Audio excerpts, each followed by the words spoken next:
বিএনপির চেয়ারপারসন ও তিনবারের সাবেক প্রধানমন্ত্রী বেগম খালেদা জিয়ার রুহের মাগফিরাত কামনায় লক্ষ্মীপুরের রায়পুরে দোয়া ও মিলাদ মাহফিল অনুষ্ঠিত হয়েছে।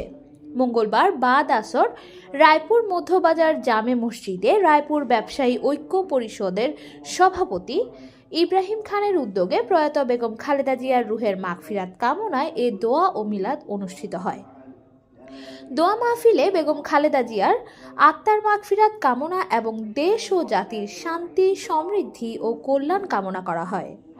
উক্ত দোয়া ও মিলাদে উপস্থিত ছিলেন সাবেক সংসদ সদস্য আবুল খায়ের ভূঁইয়া, পৌর বিএনপির সভাপতি এবিএম জিলানী, সাধারণ সম্পাদক ভিপি নজরুল ইসলাম লিটন, পৌর বিএনপির সাবেক আহ্বায়ক শফিকুল আলম আলমাস, ২ নং ওয়ার্ডের কমিশনার আবু জাহের মিয়াজি, ২ নং ওয়ার্ড বিএনপির সাধারণ সম্পাদক শরীফ খান, ৩ নং ওয়ার্ড বিএনপির সভাপতি জুয়েল পাটোয়ারি সহ রায়পুরের বিভিন্ন কমিটির নেতৃবৃন্দ, ব্যবসায়ী ও মুসল্লিগণ। এ সময় রায়পুর ব্যবসায়ী ঐক্য পরিষদের সভাপতি ইব্রাহিম খান স্মৃতিচারণ করে বলেন, বেগম খালেদা জিয়া তার কর্মের মাধ্যমে আমাদের মাঝে বেঁচে থাকবেন। বেগম খালেদা জিয়ার মধ্যে কোনো অহংকার ছিল না। তিনি বলতেন, আমি বাংলাদেশে জন্মেছি, এই বাংলাদেশেই আমার মৃত্যু হবে। তার লক্ষ্য ছিল সবাইকে সাথে নিয়ে একটি শক্তিশালী বাংলাদেশ গড়ে তোলা। আমি তার আত্মার মাগফিরাত কামনা করছি, মহান আল্লাহ যেন তাকে জান্নাত নসিব করেন।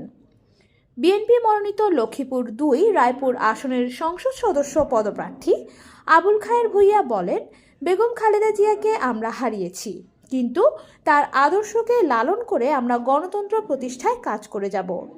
আল্লাহ তাআলা বেগম খালেদা জিয়াকে জান্নাত নসিব করুক। এ সময় বিএনপি এবং এর অঙ্গ সহযোগী সংগঠনগুলোর নেতাকর্মী সহ বিপুল সংখ্যক মানুষ উপস্থিত ছিলেন।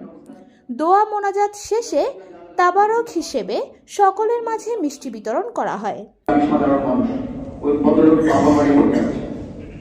আজকে আমাদের যে সাবেক প্রধানমন্ত্রী ছিল, উনি আসলে দলের কোনো নেত্রী এখন দল মত নির্বিশেষে দেশ বিদেশ থেকে শুরু করে সরকার স্তরে ওনার কার্যকলাপ দিয়ে, উনি ওনার ত্যাগ দিয়ে, উনি ওনার দেশের আর্থসামাজিক উন্নয়নের প্রেক্ষাপটে উনি যে শ্রম ভাব দিয়েছেন, উনি যে আরেক সন্তান বাইরে চিকিৎসা দিচ্ছিলেন, একা একা জীবন যাপন করছে, মিথ্যা মামলা দিয়ে গ্রেফতার করা হয়েছে। সেখানে স্লো পয়জিং এর মাধ্যমে আস্তে আস্তে ওনার সমস্ত অর্গানগুলো এট এ টাইমে নষ্ট হয়েছে। ডাক্তারের দিকটি ঠিক করলেও দিকটি ধরে, দিকটি ঠিক করলেও দিকটি এক নাজুক পরিস্থিতির মধ্য থেকে আল্লাহ তাআলা ওনাকে আমাদের মাঝে নিয়ে গেছেন। আমরা আজকের এই ব্যবসায়ী সমিতি যারা আয়োজন করছেন তাদের ব্যক্তিগত আমি কৃতজ্ঞতা প্রকাশ করছি এবং যারা উপস্থিত আছেন সকলের ব্যক্তিগত প্রকাশ করি। আমাদের খালেদা জিয়ার দোয়া চাচ্ছি এবং যাদের আল্লাহ তাআলা ওনাকে বেহেশতের সর্বাসনে উপস্থিত করেন। তাকে দেখতে পাই আল্লাহ, তুমি তার জীবনের ভালো আমলগুলোকে কেন্দ্র করে তার জীবনের সকল গুনাহগুলো মাফ করে দাও আল্লাহ। আল্লাহ দয়া করে আমাদের দেশের জন্য খায়ের বারাকাতের ফয়সালা করো। আব্দুল্লাহ আল মামুন এর তথ্য ও চিত্রে কানিজ ফাতেমা, চ্যানেল 21, লক্ষ্মীপুর, রায়পুর।